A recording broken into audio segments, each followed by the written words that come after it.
Jon Moxley's a new AEW World Champion. Johnny Gargano's back in wrestling. Well, on Monday Night Raw. We've got a lot to talk about. Here we go.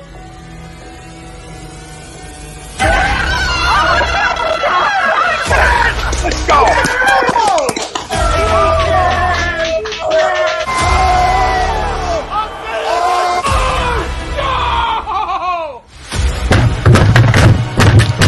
This ain't the fuck like oh, this game he stinks. Oh shit! It's gone.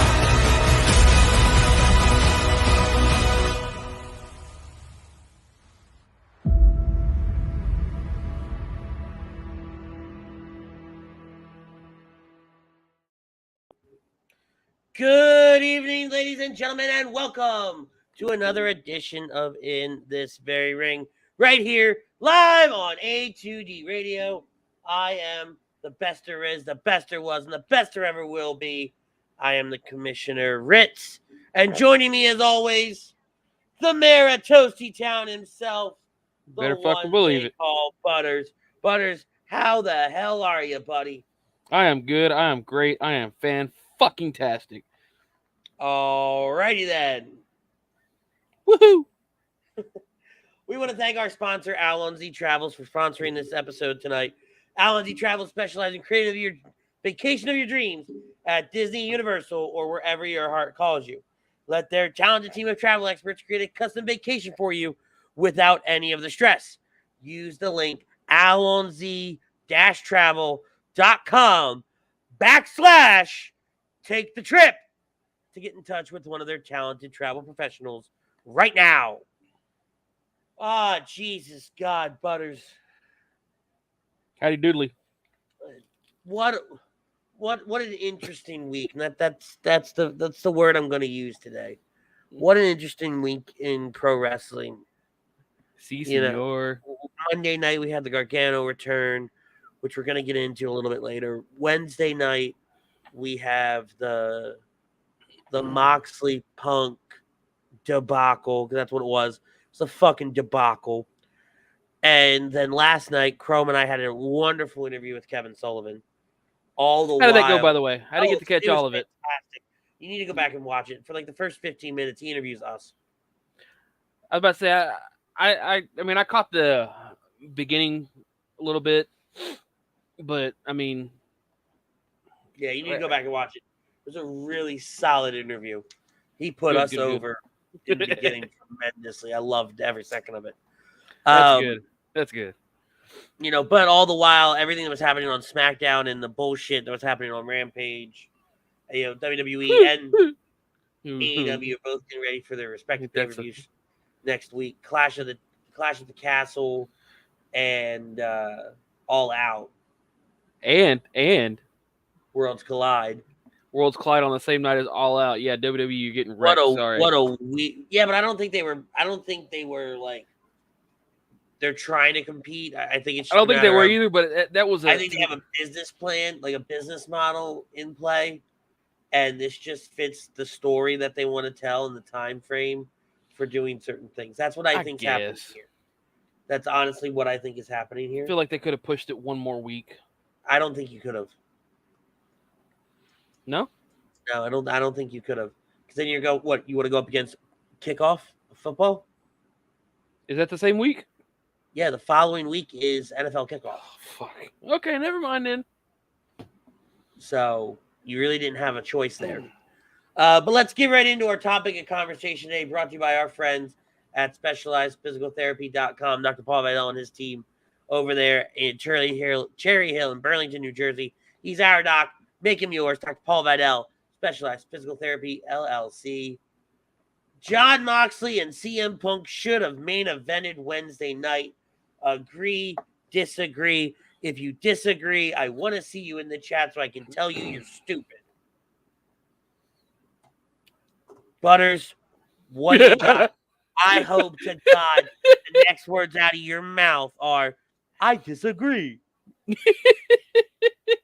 Oh, man, I'd love to just to fuck with you, but, you know, I got to agree with the poll. I mean, that was a match that they hyped so big that it's your world fucking title. You have an interim champion. You have two people holding the same fucking title. It's a big thing to unify the title. So you put that as your main event. No, I completely agree. And I wrote it in our description for tonight. This was a highly anticipated match against the two AEW World Champions. This wasn't just, not only was it on a random Dynamite, but it was in the middle of the show, right? You have arguably your biggest event. And yes, I'm jumping on my soapbox. I really don't give a shit. You have arguably your biggest event in 2 weeks' time. And you put this on a random Wednesday night in the middle of the lineup for fucking what? For goddamn what? Here's my only thing. The only reason I see this is because A, they were trying to boost a little bit of ratings. And B, everybody's expecting it to be the main event, but then when it comes on, you know, I guess AEW is trying to do it randomly to try to get people to. Yeah, it was the best match I've seen in a real long time. Keep talking. I'm going to address this in a moment. I invite him to come defend this. But I guess AEW is trying to do it for the ratings to make you watch the whole show to figure out when the unification match is going to happen, because this isn't the first time that they put their world title match not at the main event. They put it at the beginning of the show, the second match, the fourth match. I mean, at the end of the night, it's watch my shit, figure out when it's going to happen, because we're not going to be the typical WWE Impact or every other show and put our main title in the main event. Look, I'm not defending. I'm not defending them doing it. I get where you're going with that. I get the logic behind it. Mm-hmm. If this was just a random championship match where you knew the champion wasn't going to lose the title. True. You're crowning an undisputed, unified, all together now champion. No, you mean an intergalactic world champion? No, that's the other program. You know, Ryan Brodo completely disagrees. That main event was the best match I've seen in a very long time, and AEW knew it was going to be that type of match. All right, look, and I want to address that. Aside from the fact that I think Brodo's stupid for saying that the championship match shouldn't have been the main event, that's neither here nor there. And yes, I'm jonesing for a fight tonight, whether I'm right or wrong. So I'm kind of poking the bear here a little bit. But besides the point, yes, was the trios match a great match? Yes, it was. Did the ending fall incredibly flat? Yes, it did. Nobody, and Chrome alluded to it last night because Chrome weighed in on it last night at the end of the Lazy Booking program. Your common fan doesn't know the Kenny Omega, Will Ospreay heat beef that's there. Yep. Right? Your common fan doesn't know who Aussie Open is, who doesn't know all of that, right? And the only reason people know who Kenny Omega is because they watch just straight AEW half the time. They don't watch, they watch AEW, WWE. They don't really, most of your common fans don't per se know of New Japan, of Impact, of most of the other wrestling out there. No, and I get that. No, this is to your point of, they're not going to know who the hell these people are other than, hey, these guys are coming in here. Who the hell are they? Right, and I get it, right? You jump on YouTube, you start looking in, you start trying to figure out who's who and where these guys come from, but you don't know what you're looking for. If you're not told what to look for, if it's not alluded to, you don't go look for it. You don't know what's pivotal, you don't know what's bullshit. Correct. But my problem is this was a highly anticipated world title match that was supposed to unify, for lack of a better phrase, unify your company. That's like saying we're going to put Brock and Roman in the number 4 slot at WrestleMania. No, we didn't do that. We put them on at the end of the night. Why do you put them on at the end of the night? because it makes the most sense. Why this match wasn't done on a pay-per-view, on a premium live event that I pay money for, why this match wasn't done is bullshit. So me and Pete were actually talking that night on, a separate chat.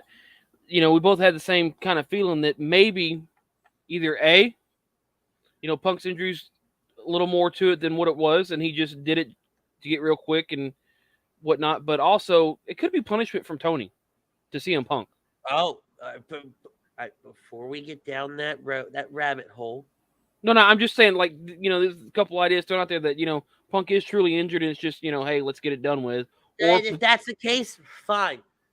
Then the match goes on first. If you're truly hurt, we've done it before. The match goes on first. Get in, get out. And move on with the rest of your show. And I'll be okay because AEW has set that precedence. So we're going to kick the night off with a highly anticipated championship match. But if it's blowback from Tony, if that sweatshirt wearing motherfucker decides that he's going to punish somebody that way, we're going to get down that rabbit hole. But I'm going to let Ryan Brodo come in because he's waiting in the green room. I'm going to let Brodo come in. And I'm going to let Brodo kind of lay out, his rebuttal. Mr. Brodo, welcome to the program, sir. What the hell are you doing to me, Andy? What the hell are you doing to me? Take your pick, sir. Yeah, I could take my pick, couldn't I? Really could. Yeah, numerous different things. Okay. I'm sitting back here, minding my own business. I'm trying to figure out, honestly, what you're most upset about. The fact that it wasn't the main event, it wasn't first, it was on the illustrious 9:00 hour opener. Like, what are you most mad at? I don't understand. What's the problem? I think I'm mad at all of it. No, I got that. That'd be, in my opinion, right? And listen, nobody's behind the scenes. Nobody knows if the CM Punk stuff is real or if he's hurt or if he's being punished or any of that. What I know as a consumer, is just a guy who's sitting in a chair right now at home, is that main event was the only match on the card that was worthy of a main event. Just me knowing nothing. That 3-minute, 27-second mess of a match, which consisted of mostly headlocks and Moxley and CM Punk staring at each other, nobody can tell me that's a main event caliber match. No, so when you look at the content of the match, when you look at the moves, the length, everything like that, then yeah, okay, it shouldn't have gone on last.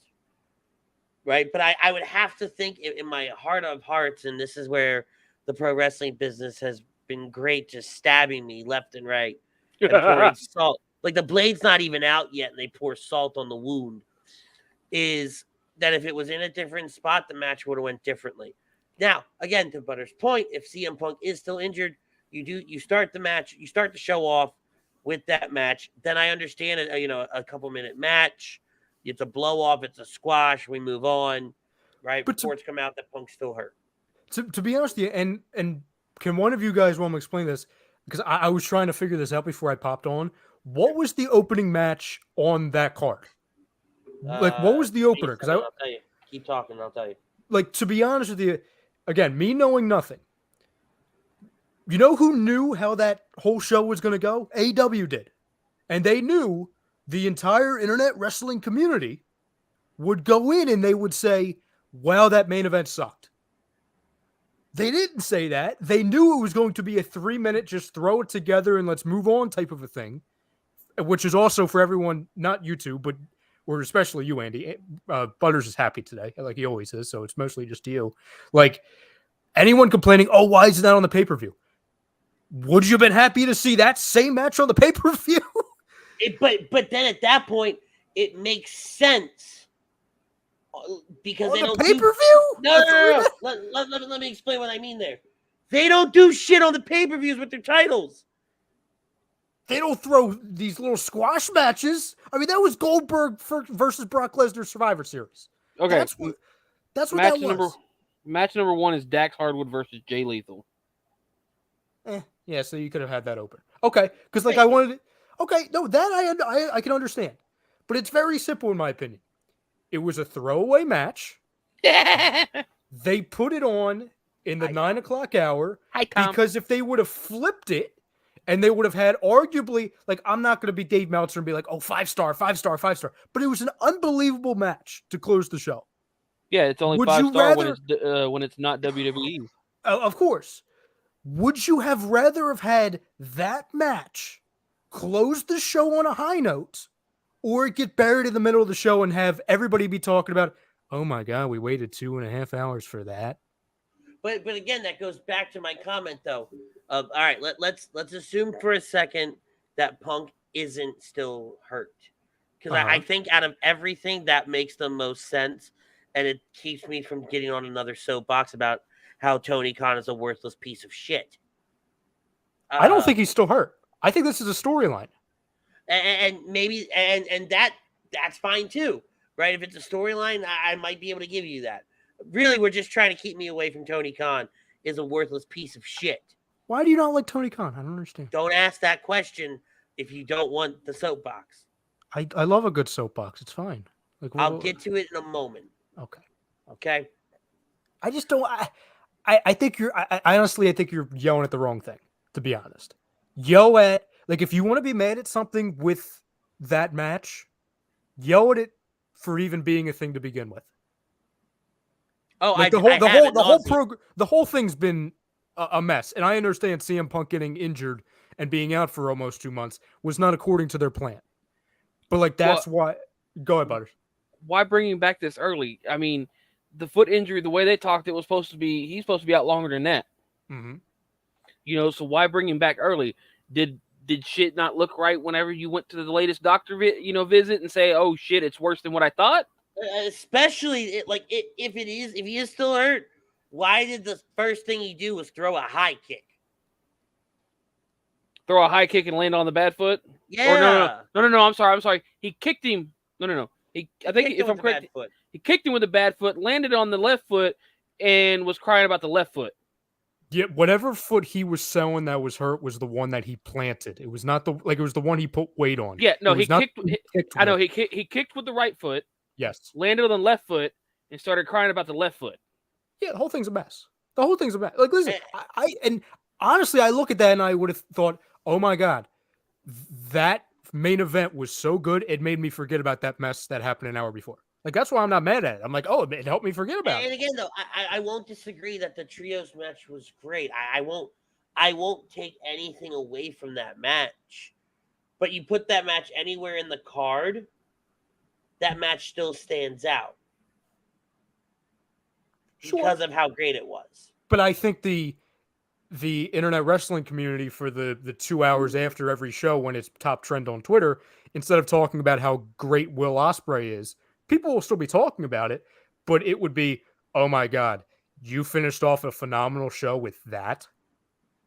See, they were literally, it was their agrees with the foot.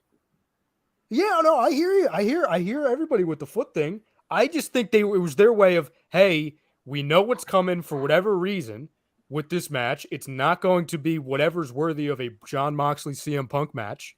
Let's get it out of the way on the top of the hour. That way, if anything, it's going to give bigger, I want to say, spotlight to the other match, which is something they're really trying to push, and that's the trios titles. Build to something next week, which is going to even be bigger with the Elite versus Ospreay's team.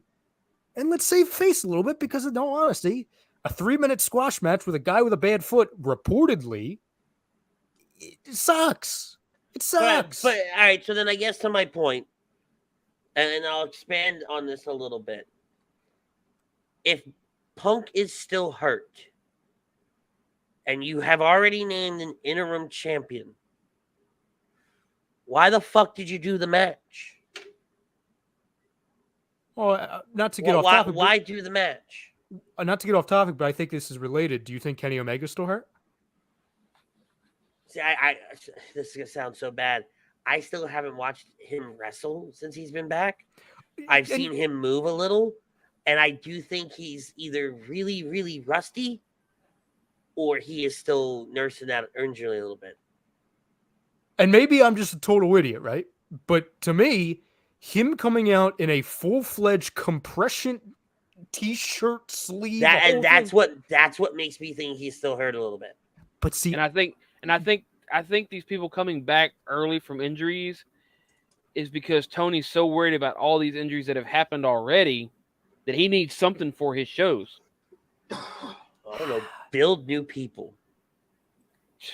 honestly, to be honest, guys, I think because he had the compression thing and the shoulder brace, that makes me even think even further that it's just a storyline because they're being so friggin' abrupt with it. And I see what Chrome's saying. He says he's still hurt. The shirt is some sort of compression shirt or something like that. I think it's storyline. Again, maybe I'm a total idiot. I don't read into any of this stuff. I'm just going based off what I'm seeing. They are being so upfront with it, and the announcers have said 1,000 times, "Oh, he's still nursing this." I mean, the first thing that they say when they get to when he gets to the announce desk, his manager is, "Oh my God, he just went through like 17 surgeries." I think it's storyline. I really truly do. I do think though the 17 surgeries is pretty fucking accurate because it was highly publicized how fucked up his body was. Oh, Omega, yeah, Omega's body. So the 17 surgeries that's as long as he's been out. I was say as long as he's been out, I believe 17 surgeries. But how many times? And again, maybe this is just AEW separating themselves, but it's just in my opinion, in all the times where a wrestler has come back. By the way, I'm so glad that like every company is now using the term wrestler. By the way, it's refreshing. By the way, anytime a wrestler has come back from injury or even a little bit early, it's never been so prominent in the way a match has been called. I mean, how many times did Jim Ross talk about, oh, is he rusty? Is he hurt? Oh, did he botch that? Oh, he's having a trouble with his finisher.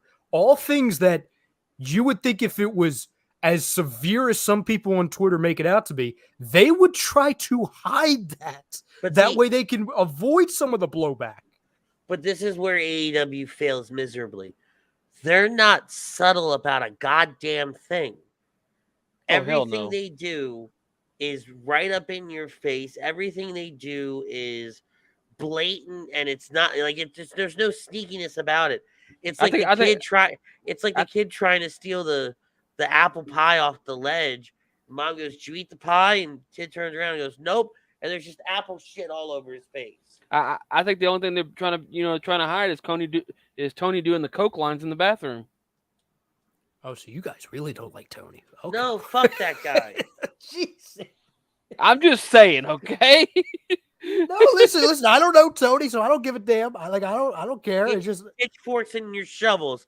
We're burying the motherfucker. Oh, I see that. And Chrome, real quick, I understand Jim Ross is no longer Jim Ross, but Shivani did it also. Does Shivani suck at his job? Shivani's not the same Shivani.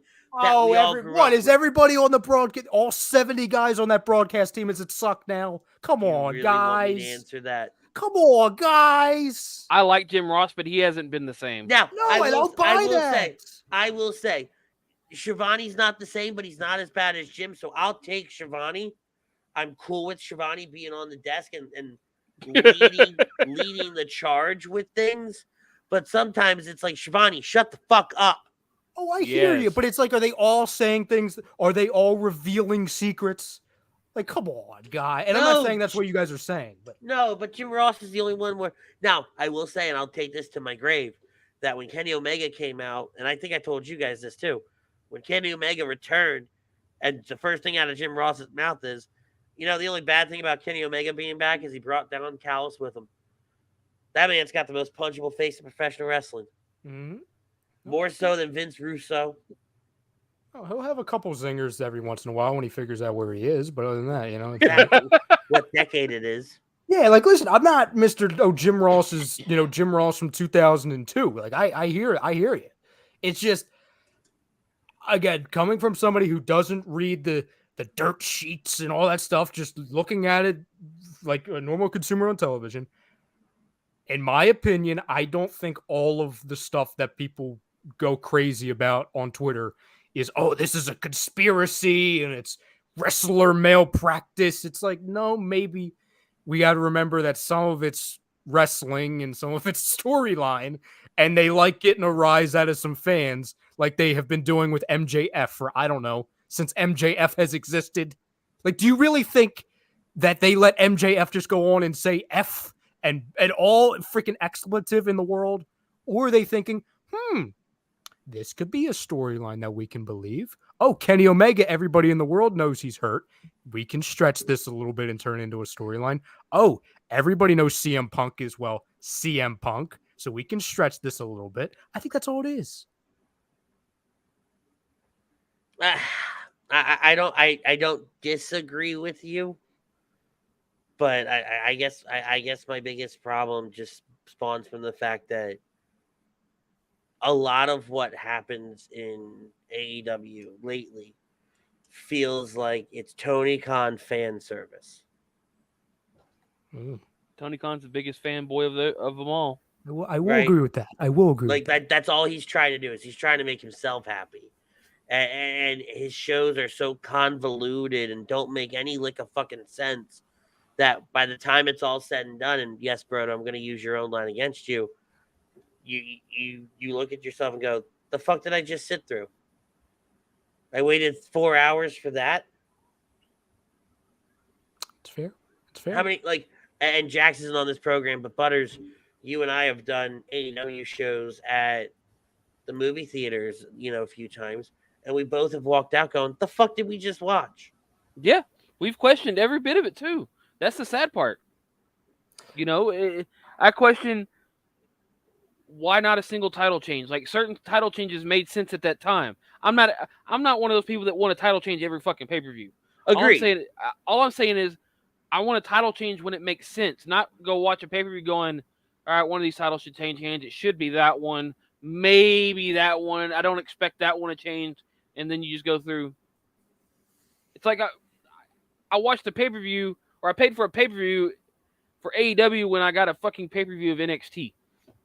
Not even that. I got a random Wednesday night. I paid for Wednesday night free TV at that point. Exactly. That's what it feels like. And again, to Butters' point, when you're sitting in there and you're watching it, and Brodo, you and I have done this. We've watched many a pay-per-view together as well. You kind of run through all possible scenarios, where they're at in the story, and, are they going to do this? Are they going to go in this direction? And some roads do lead to title changes, and so you're like, okay, if we're going to change a title, it probably makes sense to do this title. Mm-hmm. And when that title doesn't change hands, you go, okay, well, maybe they're going to do this title. And you just kind of keep, it's like, all right, I didn't get my first choice, but I'm going to my second choice. Oh, no, fuck me, I'm going to get my third. Oh, fuck you, go home. Okay, thanks, guys. Right? That's how it feels when you watch these pay-per-views. And it makes you not want to buy another fucking pay-per-view at that point. No, it doesn't. Like, it honestly, if there was an easy way to get my hands on All Out, I'd probably watch NXT and watch All Out later at this point.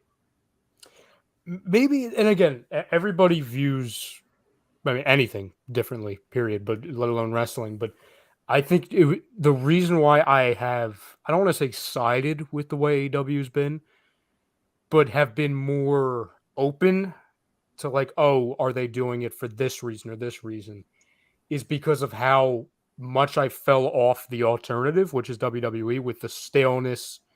And listen, I don't want to say that AEW is the epitome of a company that, tries to take risks, because like you just have been talking about with the, the title changes or lack thereof and everything. But I don't know. I just always viewed AEW, for better or worse, as a company that is willing to try new things. And sometimes it's like watching a car accident happen, well before your eyes. But I've preferred that as opposed to the alternative where I'm trying to figure out if I'm watching Ezekiel or Elias or Elizabeth, or you know what I'm saying? Like, okay, and for the last couple months, I'll give you that. But let's talk about the last 3 weeks of WWE programming, right? And they're on the up and up. They're coming back, and shows are making more sense, and more things are starting to happen, and I'm loving it again. Mm-hmm. my passion for pro wrestling is coming back, because I won't lie, it always suffers in the summer because nothing ever happens up until SummerSlam. You Yep. know, and so you kind of sit there all summer and you go, what the fuck am I doing? And before we had AEW where they'd be like, oh, here, come watch this cool shit. Come watch this cool shit. Come watch this cool shit. And to Brian's point, every so often it is a random train wreck and you're like, what the hell happened? Mhm. Right? Like the exploding barbed wire. I was just going to say match. that. A firework that isn't really a firework. Like Yeah. a sparkler. That's what happened. It was a sparkler. You lit off Macho Man's old pyro. It's and the reason, because I know where you're going with this, is that okay, when are we going to start viewing the WWE as kind of not the new WWE, but more of a refreshing, content filled, it's a different voice, it's a different vision. And the reason why I've delayed my judgment on that, even though I will agree with you, what we've seen ever since basically the week before SummerSlam has been refreshing, it's been new, it's been different, all those things. When I judge it, and you guys know this very well, especially you, Andy, I'm going to really judge how good not only WWE, but both products are once football season starts. Because this time of the year, it's very easy for me to watch wrestling because there's nothing else on. There's baseball, and usually the baseball's done at a relatively early hour. But there's also, 181 games? Yeah, and really, like, unless the Phillies are on, which the Phillies are done by most nights at 10 o'clock, and then I could go back. Like, it's much easier. For the net from 2 weeks from now till end of February, my life it doesn't stop. You know what I'm saying? To where like I'm going Don't to act have like your life stops now. Well, but it really doesn't stop. It really doesn't stop. I know more than you're leading on. No, yes, you do. But it's like you have the Eagles and the NFL, and then I'm not even getting into when the Sixers are on, to where you're really gonna have to do a good job to get my attention. Especially when you have Monday wrestling, Wednesday. It seems like there's like 50 wrestling shows on Wednesdays. There's Monday wrestling, Tuesday wrestling, Wednesday wrestling. I'm Thursday pretty sure wrestling. there's Thursday wrestling, Friday wrestling. Oh, like the the occasional darks. Saturday event. Yeah. And then the occasional Sunday event. Which those are out of the like that says it right there. Like that's out of the question. Like the max I'm doing, even if I have time, is Monday, Wednesday, and there's no way I'm doing Friday because that's out of the question. And then any pay-per-views, good luck. So if they have me hooked through that period of time, damn, you're doing you're doing good for yourselves. And especially because I think the entire wrestling world, not just with me, is kind of in a state with WWE of like F Vince, where anything Triple H does that's different is like, oh my God, you're a genius. And do you know what's happening? And I want, before you go any further, I want to stop you right there. This is what everybody did for AEW when they showed up. Yeah, of course. So the honeymoon for AEW is seemingly over because everybody's taking that excitement and that, oh my God, you're a genius, and have put it on WWE now. So now we know when the honeymoon's over. But continue. To your point, I think AEW really, I don't want to say peaked, right? But I think it was at its biggest point in the honeymoon period about 3 months after Punk and Danielson showed up. Like a lot of people say like, oh, its peak was All Out. I disagree, because then you kept going and you kept building on it and you kept adding like Adam Cole and all that stuff. But ever since then, it's kind of been like, that doesn't work. And, oh, that's a little weird. And, oh, Cody Rhodes is gone. Why is that? Like, that was the day weird. the downfall of AEW started. And maybe 2-3 years from now, we're looking back and AEW is looking closer to like what the Hulk Hogan, Eric Bischoff, TNA Impact days were looking like, where, damn, we had a good thing going. And whew, that ended quickly. Like, who knows, right? Like, I have no stake in AEW. I have no freaking idea. I feel like I'm a very simple individual. You put entertaining things in front of me, I watch. You put bad things in front of me, I don't watch. Like, that's shiny. See, yes, and I made see, to Chrome's point, I made that same point earlier. They're struggling because of all these injuries. All right. I'll give you the injuries. I give you that there's a struggle. But take those people out of the equation, and you had a perfect opportunity to build and make other people relevant. And really, the only people that have come out of this being relevant are Wheeler Yuta, who would have done it on his own, and the Acclaimed, who've done it on their own. You had Swerve and Our Glory form as a tag team, but they've now become almost stagnant in 3 months? Wardlow. And see, and this is the thing is Tony but you had doesn't the know what opportunity to build all these people, and now this schmuck that's running everything. He doesn't know what to do with them once they get to the No. top. No House of Black? Really? But House of Black was already at the top before all this started. Fair. Malachi was already at the top. Malachi was going to be at the top. These are people that were just kind of in the middle or barely around, that once you got rid of Danielson, UE, Omega, all these people, you were able to flourish. You were able to shine a little brighter. But you just let the stars sit there and didn't do anything with them. Which, you come out saying you're going to, be all different from WWE, make all these new stars, and all you did was hire old talent to make your show better. WCW light. I know we always make fun of it. We always give it a hard time, but that's what this is. This is WCW light. Or, in my honest opinion, Impact 2.0. No, because even Impact was better than this at times. I do agree with what Chrome's saying, at least the end of it. With the Miro thing has been a disaster. I think the Sting Darby thing. When's this pay-per-view? Next weekend? Yeah. I think we are going to have a different opinion of that whole thing because I think Sting is turning. I do too. You and I talked about this. Yes, I listen. Everybody who gets sprayed in the face with the mist it's something's happening. And we're seeing something happen with his friggin' face paint. It keeps getting weirder and weirder and weirder. So I think that's going to pick it up a notch. But I think, listen, the biggest thing I loved about AEW was that they really fell into long-term booking. They talked about, our core, it's Daniel Garcia, who we're not going to push until like now, right? And it's like 3.5 years down the line. And Jungle Boy, it's like, we're actually going to call him by his real name in like 2029 when he's 50. And he's not a boy anymore. He's a grandpa.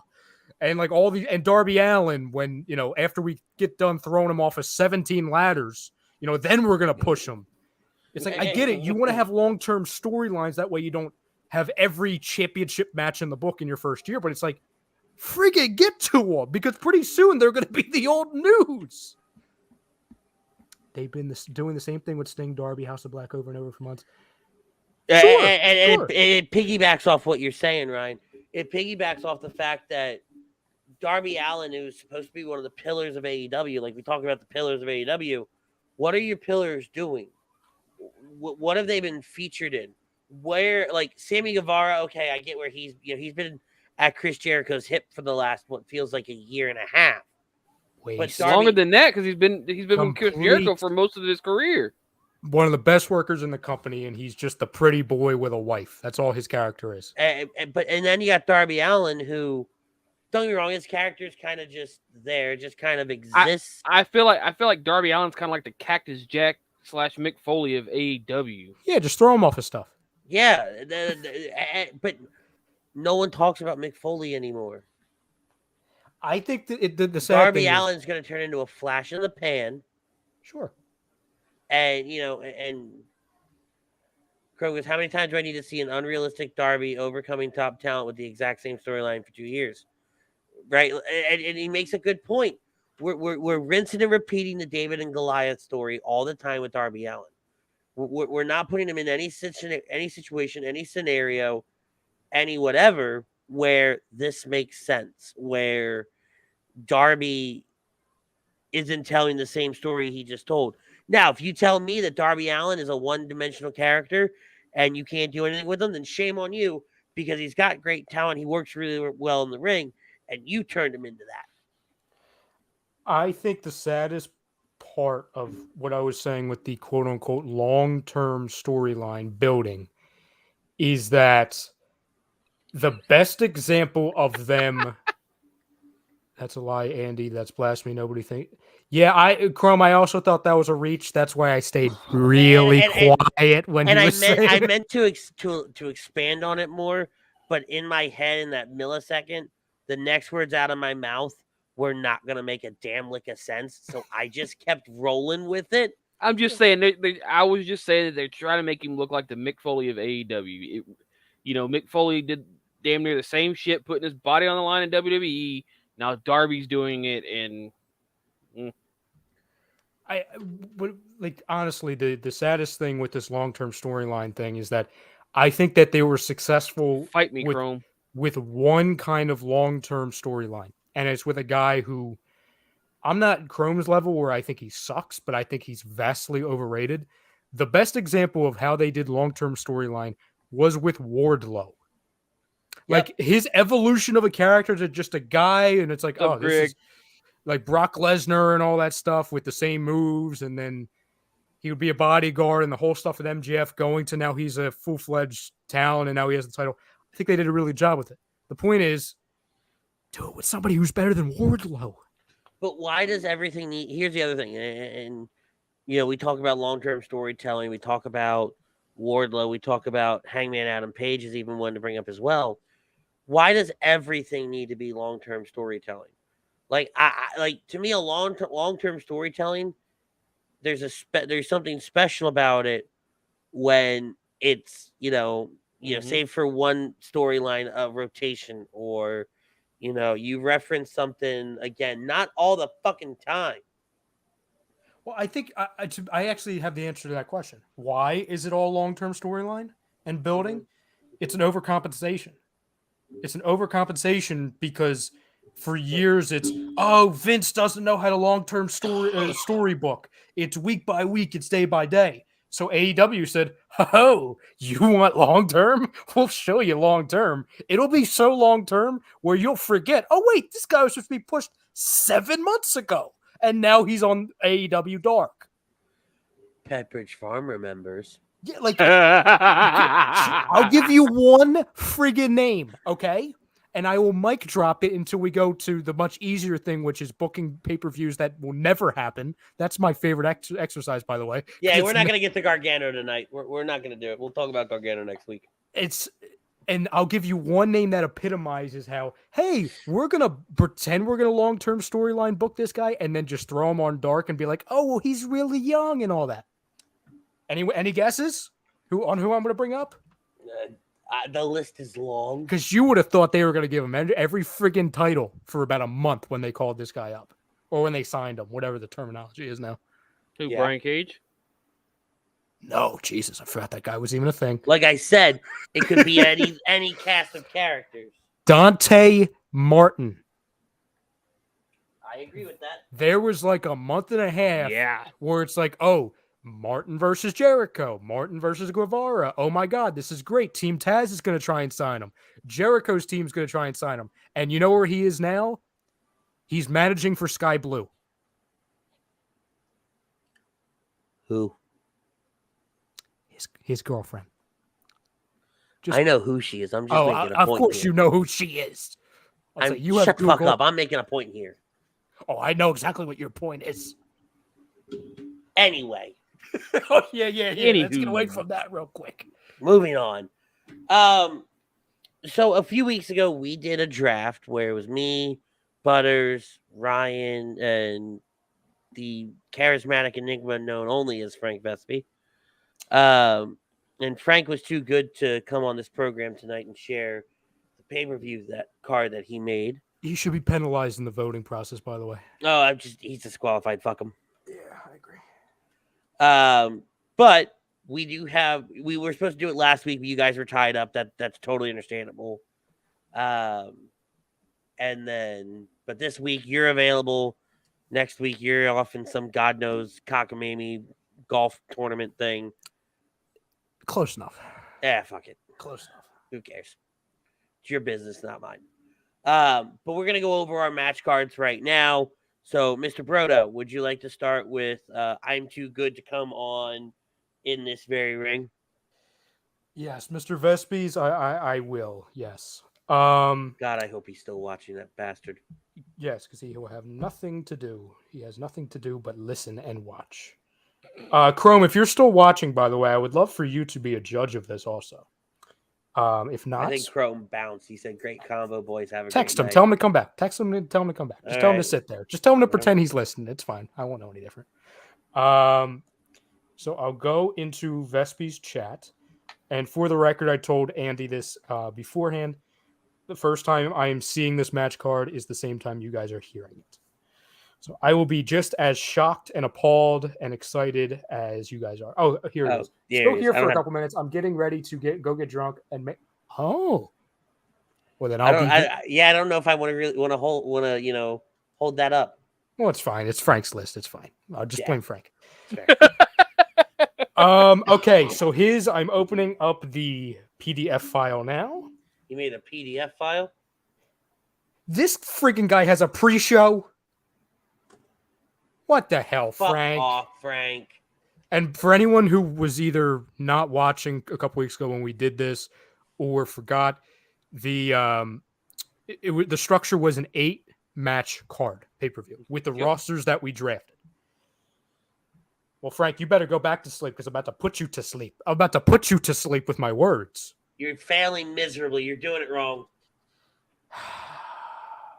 The pre-show it is listed as, and he says, semi-final matchups for the Pure Wrestling title.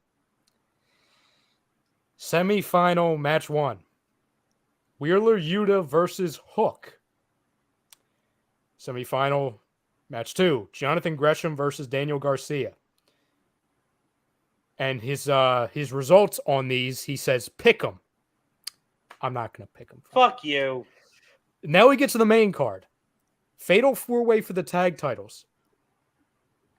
FTR versus 2.0 versus the Good Brothers versus Andrade and Roosh. It's Andrade, but whatever. He spelled it wrong. I just read what's on the prompter. Got it. Match 2. MJF versus Ricky Starks. It's a match with a whole lot of sass. I feel like I'm watching an AEW show at this point. Okay. Match 3. Oh, no. No, and again, I'm reacting to this live on the air. Like, I've never seen these before.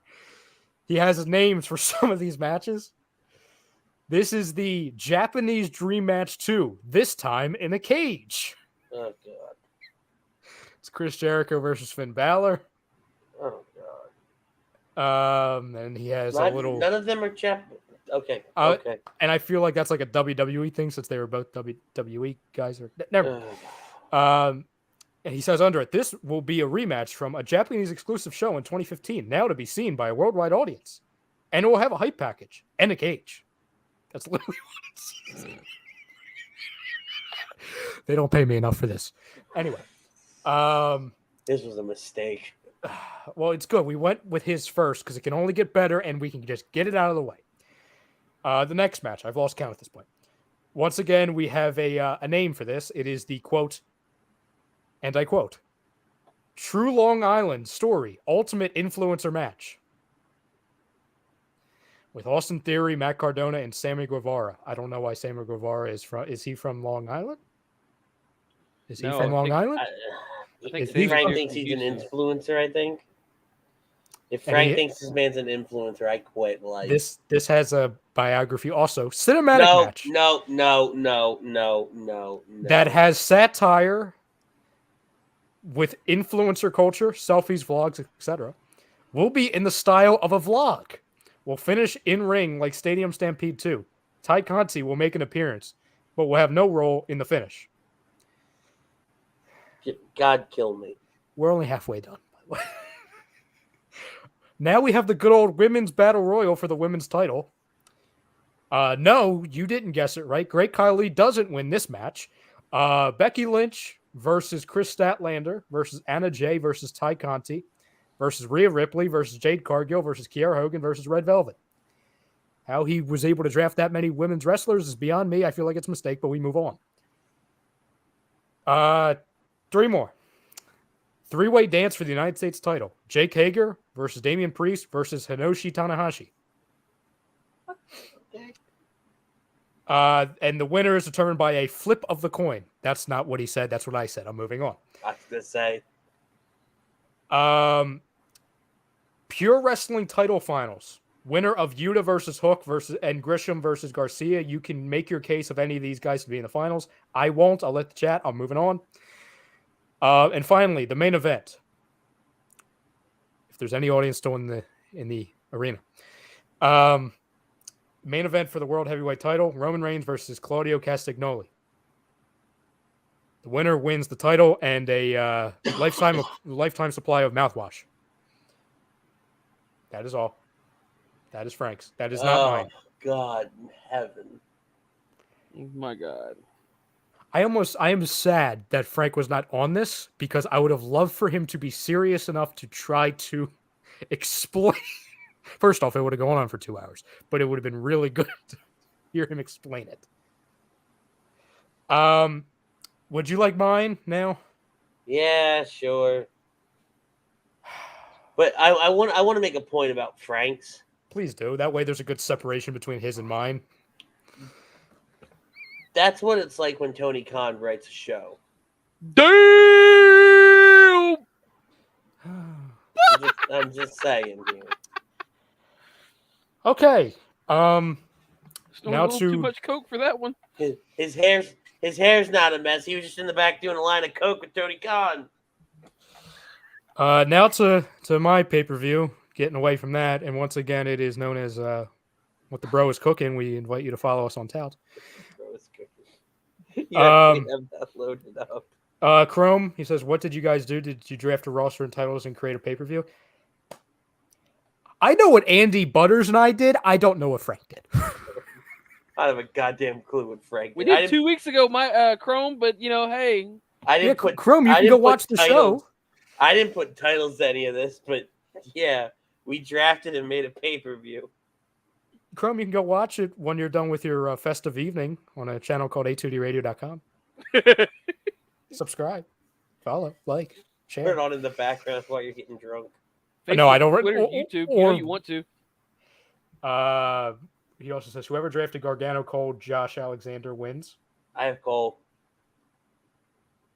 I don't have any of those people, but still, just be open to it.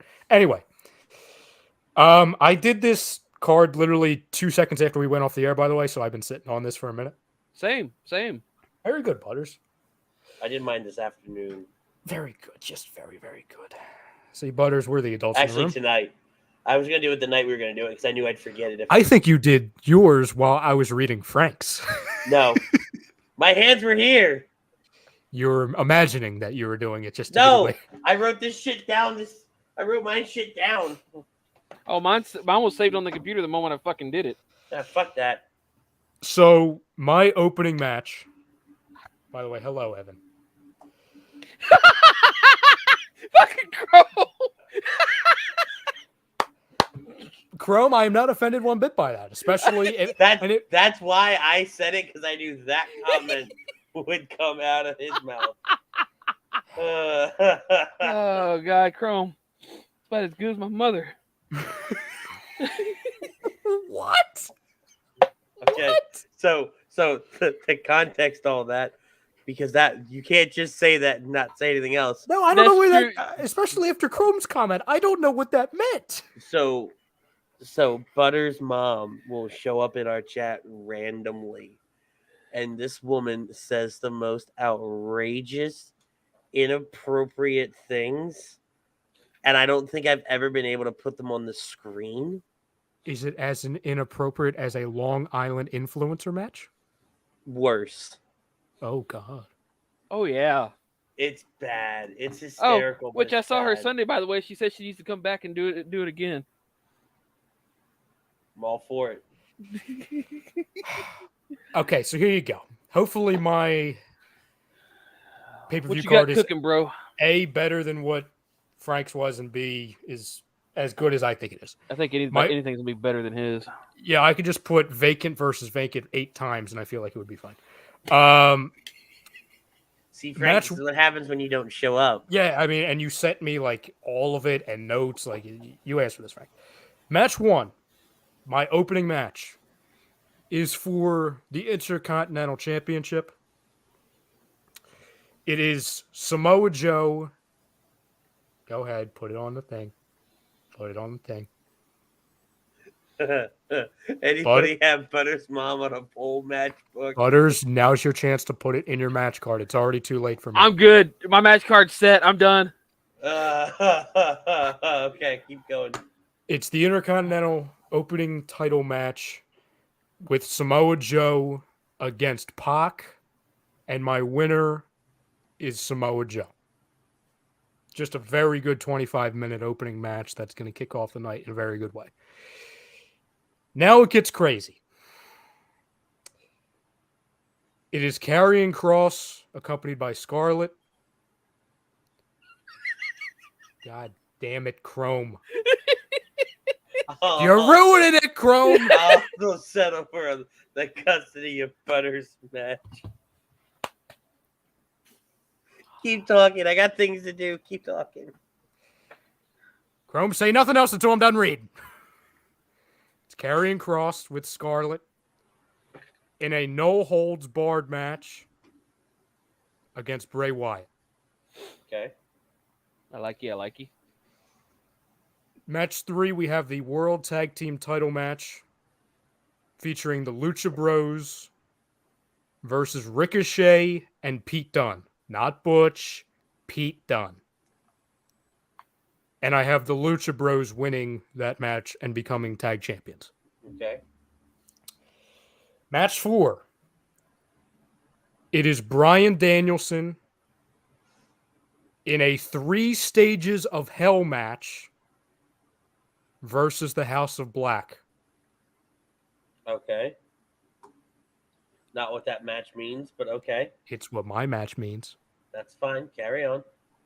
What else says 3 stages of hell aside from start with Buddy Matthews, trying to go by him? No. That's what they used to call 2 out of 3 falls were the 3 stages of hell. Used to. Whatever. Carry on. Shit to do. No. Karrion Kross was in the last match. Fuck you. Damn.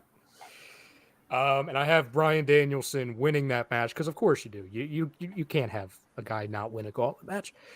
Match 5, it is Riddle and Randy Orton. God damn it, Chrome.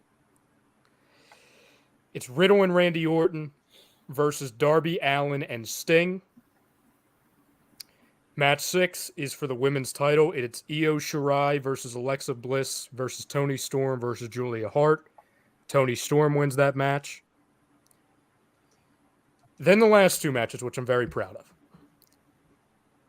It is not the main event. It is the second to last match. It is for the World Heavyweight Championship. It's Brock Lesnar versus Kazuchika Okada. Okay. You don't like that, Butters? It's just weird.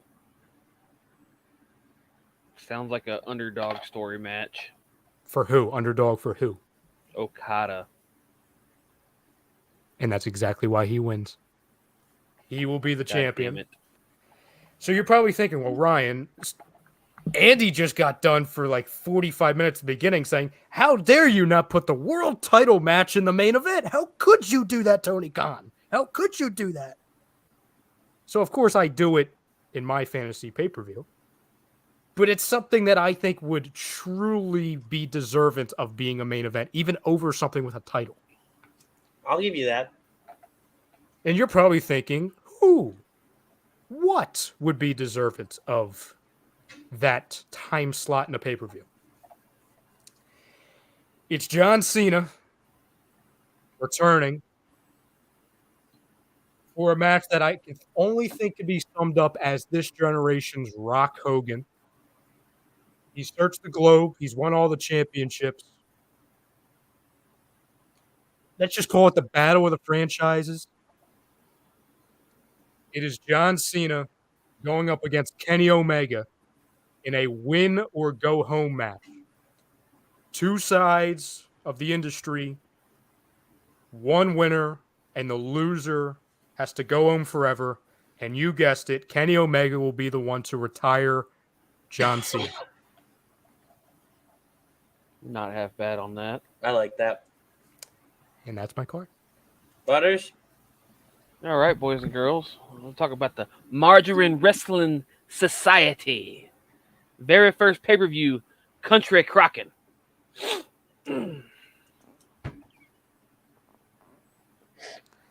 Just keep talking. Oh, man.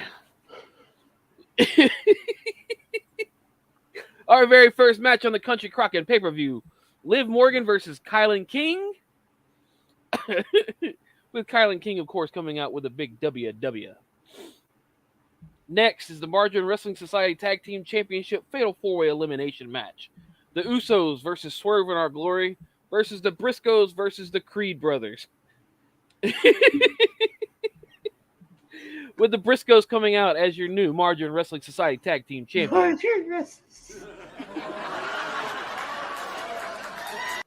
Next, we have Sasha and Naomi versus Ivy Nile and Tatum Paxley with Roderick Strong. With Nile and Tatum getting the win due to interference by Roderick Strong. Follow that up with Damon Kemp versus Powerhouse Hobbs versus Miro. With Powerhouse Hobbs coming out on top.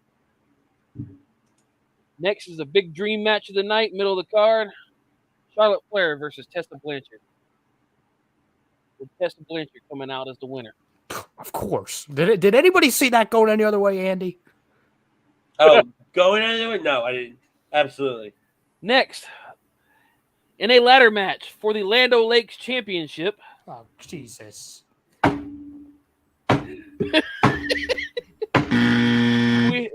Wait. Is that your main title?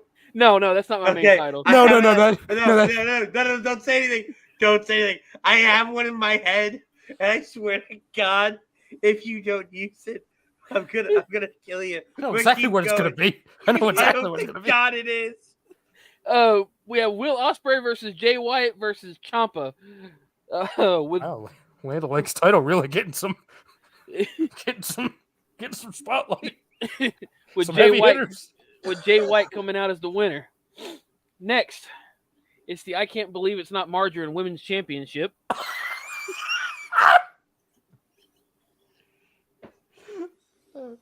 Wait, I thought that was going to be the world title. That's what I meant to. What's going to be the world title? You have Thunder Rosa versus Asuka. With Thunder Rosa coming out as the winner. I don't give a shit how long it is. This is the clip for today's show. If not the clip, a secondary clip. I don't give a damn. His world title is just going to be dry. It's going to be dry popcorn. It is the Margarine Wrestling Society World Championship. It is Walter with Ludwig Kaiser versus Bobby Lashley. I'm surprised there wasn't like a churning title. I'm literally on Google searching for butter names. Walter is the winner and your Margarine Wrestling Society World Champion. I don't even want to share mine now. Butter. But it was a missed opportunity. I can't believe it's not Butters. Would have been so much better. True. Listen, I had friggin' Kenny Omega, Okada, Brock Lesnar, John Cena, and the whole House of Black, Ryan Danielson. And guess what? I am happily willing to say that my match card lost to something that was named after butter and margarine and dry. Just a whole lot of dryness. And I don't give a damn. No. It was salty because butter is salty. It's the saltiest wrestling pay-per-view you'll ever attend. Welcome to Country Crockett, boys and girls. I'm so glad I didn't name. I'm so glad I didn't name anything because nothing would have beat that. Like, I'm there's glad I no went way. before it. Imagine Yeah, if I tried fuck going off. after that. Fuck you. I got to go after that. All right. So, in my first match, I have the Street Profits versus Jungle Express. With the Profits taking the win. What's he say? I think my favorite part is essentially nobody outside of the Briscoes would ever touch margarine on that card. Orange Cassidy versus Adam Cole goes to a no contest because both sides come out and brawl. The New Day versus Red Dragon. Dragon comes out of that as the tag team champions. Ronda Rousey versus Paige Van Zant goes with Ronda taking the win. CM Punk versus Minoru Suzuki for the mid-card championship, and that's going to be Suzuki's to win. Because match 2 ended in a no contest and both sides brawl, we come back to a trios match. Adam Cole and the Bucks versus Chaos. For the women's championship, we have Bianca Belair, Mandy Rose, and Britt Baker in a triple threat match with Mandy Rose taking the win. What? Keep going. I'll save it. Okay. And then capping off the night for the world title, it's Cody Rhodes versus Zack Saber Jr. Cody Rhodes taking the win.